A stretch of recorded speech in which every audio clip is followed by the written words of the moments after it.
നമ്മുടെ എല്ലാ സഹോദരിമാർ വരുമ്പോഴും സ്വർണ്ണമുള്ളവർ 15 പവനും 12 പവനും 17 പവനും 20 പവൻ വരെ കസ്റ്റംസ് ഒരു പ്രശ്നം ഉണ്ടാക്കില്ല. ഈ സാധു സ്ത്രീ കൊണ്ടുവന്നിരിക്കുന്നവരത് കൊണ്ടുവന്നല്ല കേട്ടോ, കൊണ്ടുവന്ന് വേറെ, അത് ഞാൻ വേറെ പറയാം. കമ്പനിയുടെ മൊബൈൽ ഫോൺ ഇതൊക്കെ പിടിച്ചെടുത്തിട്ട് പിന്നെ ഇവർ ബന്ധോസിലെടുക്കുന്ന തയ്യാറെടുക്കുന്ന സീസർമാൽ മുതൽ വിവരങ്ങൾ പൊന്നു മഹാശക്തികൾക്ക് 60.6 ഗ്രാം തൂക്കമുള്ള സ്വർണ്ണ പാദസരം ആ സ്ത്രീന്റെ കാൽമല്ലതാണ്. 34.9 ഗ്രാമുള്ള ഒരു മോതിരം, 50.3 ഗ്രാം തൂക്കമുള്ള ഒരു മാല. ഇത്രയാണ് സ്വർണം. ഇതെല്ലാം കൂടെ ഈ 50.3 34.9 60.6 കൂട്ടിയാൽ ഈ പറയുന്ന 145 ഗ്രാം. പിന്നെന്താ ഉള്ളത്? കറുത്ത നിറത്തിലുള്ള ഒരു തുണി കൊണ്ടുള്ള സഞ്ചി. എന്തിനാ എത്ര കറുത്ത നിറത്തിന്? അപ്പം ഇത് ഈ 14 പവന് ആ സഞ്ചിയിലിട്ട് കെട്ടി, അതിൻ്റെ തെളിവാണ് ഇത്. ഈ സ്ത്രീ ശരീരത്തിലിട്ട് വന്നതാണ്, ശരീരത്തിൽ ആ സാധാരണ വന്ന, പക്ഷെ അവരുടെ കയ്യിൽ സ്വർണ്ണമുണ്ട്, അവർ കാരിയറായിട്ട് വന്ന. അങ്ങനെ ഈ സ്ത്രീയെ അറസ്റ്റ് ചെയ്യുന്നു, ഇവിടെ കോടതിയിൽ ഹാജരാക്കുന്നു. 145 ഗ്രാം വെയിറ്റ് ചെന്നപ്പം കോടതിയിൽ നിന്ന് മജിസ്ട്രേറ്റാണ് ചോദിച്ചതാണ് ഇത് എന്ത് കേസാണ്. ഒന്നത് കളവ് കേസാണ്. ഇവർക്ക് കളവേ എടുക്കാൻ പറ്റില്ല. കളവ് എപ്പോഴും നമ്മൾ കട്ടുകൊണ്ടുവരുമ്പോൾ അതിനൊരു പരാതി ഉണ്ടാവും, ഒരു പെറ്റീഷൻ ഉണ്ടാവും. 102 CRPC എന്ത് ഒരു സ്ത്രീ യാത്ര ചെയ്യുമ്പം അവർ ധരിച്ച അവരുടെ ആഭരണമല്ലേ എന്ന് മജിസ്ട്രേറ്റ് നേരിട്ട് ചോദിച്ചത്. ഇതാണ് നമ്മളുടെ ഒരു വലിയ കേസ്. ഇതിൽ സംഭവിച്ചെന്താ പറയുക, നിങ്ങൾ ഏകദേശം 5-8 കിലോ ഒരു സൈക്കിൾ ഉണ്ടായിരുന്നു സ്ത്രീൻ്റെ. അവിടെ സൈക്കിൾ രൂപത്തിൽ സ്വർണം വരുന്നുണ്ട്. ടയറും കാര്യങ്ങളൊക്കെ ഉണ്ടാവും. അതിൻ്റെ മെയിൻ ഫ്രെയിമുകൾ ആ ട്യൂബിൽ ഇതൊക്കെ സ്വർണത്തിൽ നിർമ്മിച്ചിട്ട് ഈ പറഞ്ഞ പോലെ സൈക്കിളിൻ്റെ വീലും ചെറിയ ചെറിയ കുട്ടികളുടെ സൈക്കിള്, പ്ലേ സൈക്കിൾ, അതിൽ പെയിൻ്റൊക്കെ അടിച്ചിട്ട് കൊണ്ടുവന്നാണ്. അതാണ് ഇൻഫർമേഷൻ. അതൊന്നായിട്ട് വിഴുങ്ങി, ഒരു സൈക്കിൾ തന്നെ വിഴുങ്ങി. നിങ്ങൾ നോക്കണം, 145 ഗ്രാമിൽ എങ്ങനെ കേസെടുക്കും? ഇൻവെസ്റ്റിഗേഷൻ ഏജൻസി വരട്ടെ. ഇത് ഇനി PV അൻവറിന് ഇനി ഇത് തെളിയിക്കാൻ കഴിയില്ല. മനസ്സിലായോ? എത്ര കേസ്? ഈ 156 കേസും ഈ ഇൻവെസ്റ്റിഗേഷൻ ഏജൻസി ഈ കൊണ്ടുവന്ന ആളുകളെ മാത്രം വിളിച്ച് ഇൻവെസ്റ്റിഗേറ്റ് ചെയ്താൽ മതി. എത്ര സ്വർണ്ണം അവർ കൊടുത്തത്, എത്രയാണ് കൊടുത്തത്? കൊണ്ടോട്ടിയിലെയും പരിസരത്തെയും സ്വർണ്ണ തട്ടന്മാരെ പിടിച്ച് പരിശോധിച്ചാൽ മതി. അപ്രൈസർ ഉണ്ണി കോടാന കോടീശ്വരനെ അതെങ്ങനെ അന്വേഷിച്ചാൽ മതി. ഇതാണ് ഈ കള്ളക്കടത്തിന്റെ ഒരു സൂചന. മനസ്സിലായില്ലേ?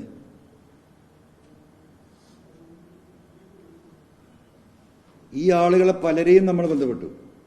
പലരും വിറക്കാണ്, തയ്യാറായി, പ്രത്യക്ഷത്തിൽ തയ്യാറായി വരാൻ ആളുകൾ വിറക്കാണ്. ദുബായിൽ നിന്ന് വീഡിയോ കോളിലൂടെ പ്രത്യക്ഷപ്പെടാൻ തയ്യാറാണ്. പ്രശാന്തേ, ഒരുപാട് സ്ത്രീകൾ കാരിയേഴ്സ് ആയിട്ട് വന്നിട്ടുണ്ട്. മനസ്സിലായില്ലേ? ഭീകരമായിട്ട് അവരെ ഉപയോഗിച്ചിട്ടുണ്ട്. ചില്ലറ ഉപയോഗമൊന്നുമല്ല. ഉപയോഗിച്ച് ഇവിടെ കേസ് കൊടുക്കുമെന്ന് പറഞ്ഞപ്പോൾ ഇവിടുന്ന് കയറ്റിവിട്ട സ്ത്രീകളുണ്ട് ദുബായിൽ നിന്ന് വരാൻ, ഇങ്ങോട്ട് വരാൻ പേടിച്ച് നിൽക്കുന്നത്. നമ്മൾ അവരായിട്ട് ബന്ധപ്പെട്ടുകൊണ്ടിരിക്കുക. ഞാൻ വരുന്നുണ്ട് എയർപോർട്ടിൽ. ആ സ്ത്രീകൾ വരാൻ തയ്യാറായാൽ അവരെ റിസീവ് ചെയ്യാൻ കരിപ്പൂർ എയർപോർട്ടിലേക്ക് PV അൻവർ വരുന്നുണ്ട്. നമ്മൾ അവരെ ബന്ധപ്പെട്ടുകൊണ്ടിരിക്കുക. അവർക്ക് എല്ലാ പ്രൊട്ടക്ഷനും ഈ ഗവൺമെന്റ് കൊടുക്കും. ആ ഗവൺമെന്റ് മുഖ്യമന്ത്രി എവിടെ ഉള്ളത്? ഇങ്ങനെ ഒരു കൊള്ളസംഘോ? ഇപ്പം ഇന്നലെ പൊന്നാനിയിലെ ഇന്ന് രാവിലെ റിപ്പോർട്ടർ വിട്ട വാർത്ത ഉണ്ടല്ലോ. എന്താ നിജസ്ഥിതി? പോലീസ് അന്വേഷിക്കട്ടെ. ഞാൻ പോയിരുന്നു പൊന്നാനിയിൽ ആ സ്ത്രീയെ കാണാൻ. ഇതിൽ ഒളിവും മറവൊന്നുമില്ല. അവിടെ ഉത്തരവാദിത്തപ്പെട്ട അവിടുത്തെ പൊതുപ്രവർത്തകരുടെ വീട്ടിലേക്കാണ് വന്നത്. ഒരു പൊതുപ്രവർത്തകനും 2 പ്രവർത്തകനും അല്ല, വനിതാ സഖാക്കൾ ഉണ്ടായിരുന്നു. അവിടെ നിന്നാണ് ഈ സ്ത്രീ ഈ മൊഴി മുഴുവൻ ഈ റിപ്പോർട്ടറിന് കൊടുക്കുന്നത്.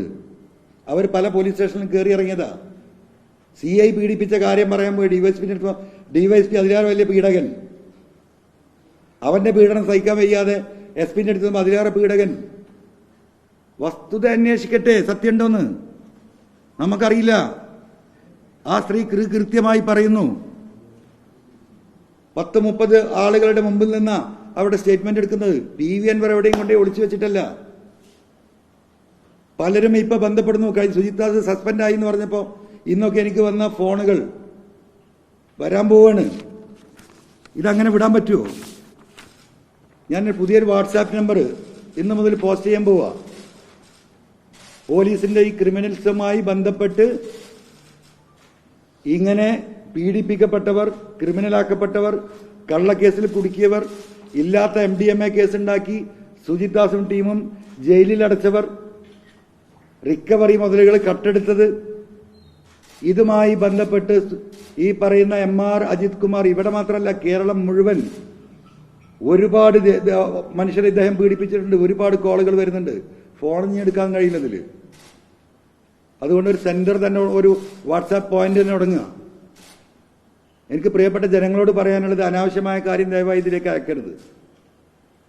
പോലീസ് നടത്തിയ ഇത്തരത്തിലുള്ള ക്രിമിനലിസം, നിങ്ങൾക്ക് നീതി കിട്ടാതെ പോയത്, നിങ്ങൾ ഭയപ്പെട്ട് പറയാതിരിക്കുന്നത്, ജീവിക്കണോ മരിക്കണോ എന്ന് തീരുമാനിക്കാൻ കഴിയാതെ ആത്മഹത്യയിൽ വക്കിൽ നിൽക്കുന്നത്, പോലീസ് നടത്തിയ അതിക്രമത്തിന്റെ പേരിൽ ആത്മഹത്യ ചെയ്ത കേസുകൾ,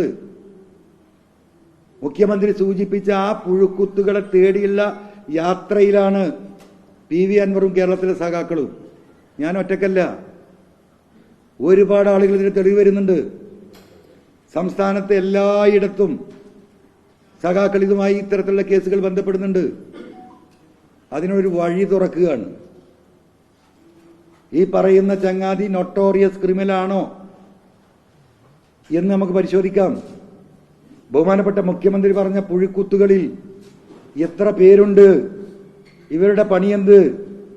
ഇവരെത്ര സ്ത്രീകളെ പീഡിപ്പിച്ചിട്ടുണ്ട്? എത്ര സ്ത്രീകളെ ഇവർ കൈവശം വെച്ചിട്ടുണ്ട്? ഈ സ്ത്രീകളിൽ നിന്ന് പണം അടിച്ചു മാറ്റിയിട്ടുണ്ടോ? ചില പോലീസ് ഓഫീസർമാരൊക്കെ സ്ത്രീകൾക്ക് പൈസ അങ്ങോട്ട് ഓഫർ ചെയ്തിട്ടുണ്ട്. എന്തിനാ അറിയോ?